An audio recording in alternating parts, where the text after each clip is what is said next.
unswayed by the emotions of the clans, and let him never do the slightest thing that other wise men might hold blamable.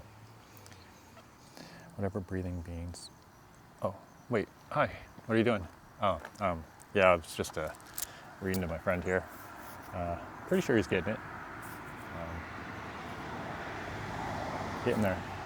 Talking about Metta, and also how that applies to riding,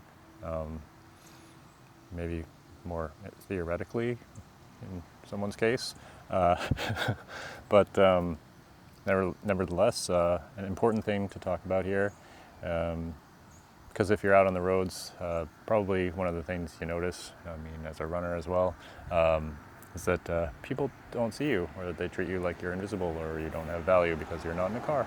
I'm pretty sure that extends to bikes too. Yeah, so there's that. But then there's also you get out there and sometimes, there's that temptation, I think, to be a little bit aggressive.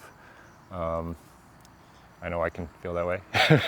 Where I want to, hit the throttle. I want people to see me. I want, why didn't you, but the point of this is that you need to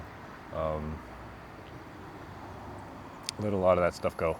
And it's not just it's stuff that happens, you go to the next street and something else happens. How do you manage that? You know what I mean? And I do think that Metta is applicable here. It's something that, you can apply in pretty much all aspects of life, because it is a tool for, liberation. So not a bad thing. All right. What do you think? All right. So on today's episode of Buddhism and Bikes, we're looking at Metta. What's Metta? Well, Metta's, you might know, but Metta's loving kindness. And you got to start with yourself, and then you extend it outwards. If you forget yourself, there's a point to identitylessness, and we'll get there. But to start with, think of yourself as a self and love yourself. Don't try to become some selfless being and suffer endlessly because you feel like you need to suffer. That's not the point. The point is to achieve a supreme bliss body and then become unbound. And if you're not ready for that, well, hey, I don't know many of us that are. But the big thing here is loving kindness and how that applies to riding on the road. You might think of the opposite as something like road rage, something that probably a lot of us experience on a daily basis. Some of it's just part of driving. Sometimes there's a time where, I know in certain types of traffic, if you're not driving assertively or aggressively, then that can actually be more dangerous. So where is that balance? How do you maintain yourself and keep your cool so you aren't losing your shit every 5 seconds when you're driving down the road? That's what Metta's for. Because you're not just taking care of yourself, you're also thinking about other people as well, actually as an aspect of yourself in a way. But we'll get there, and I'll read through the Sutra for you, and then we'll see how it kind of can apply in your daily life. Right on. All right. All right. So what we have today is the Metta Sutta. You can find it all over the place, totally for free. Don't be paying for this stuff, people.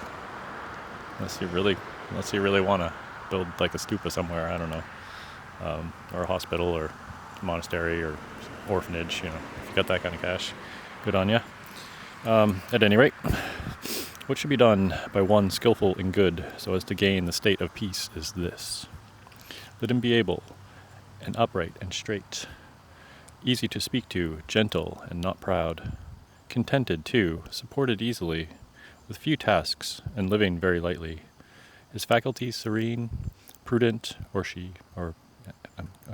and modest, unswayed by the emotions of the clans, and let him never do the slightest thing that other wise men might hold blamable.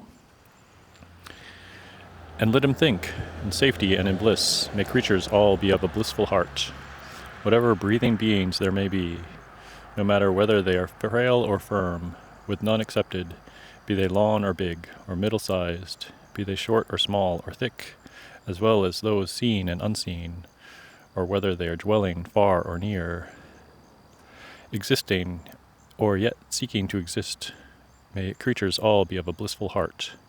Let no one work another one's undoing, or even slight him at all anywhere, and never let him wish each other ill, through provocation or resentful thought.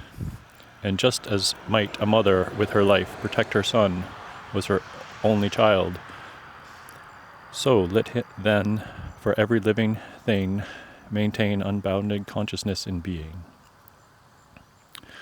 And let him too, with love for all the world, maintain unbounded consciousness in being, above, below, and all round in between, untroubled, with no enemy or foe, and while he stands or walks, or while he sits, or while he lies down, free from drowsiness, let him resolve upon this mindfulness. This is divine abiding here, they say.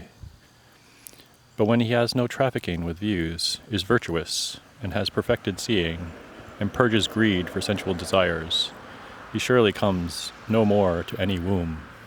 In other words, you are no longer reborn. And it is not extinction, it's not nihilism. A lot of people think that. Nope. Anyway, thanks for listening. What do you really think?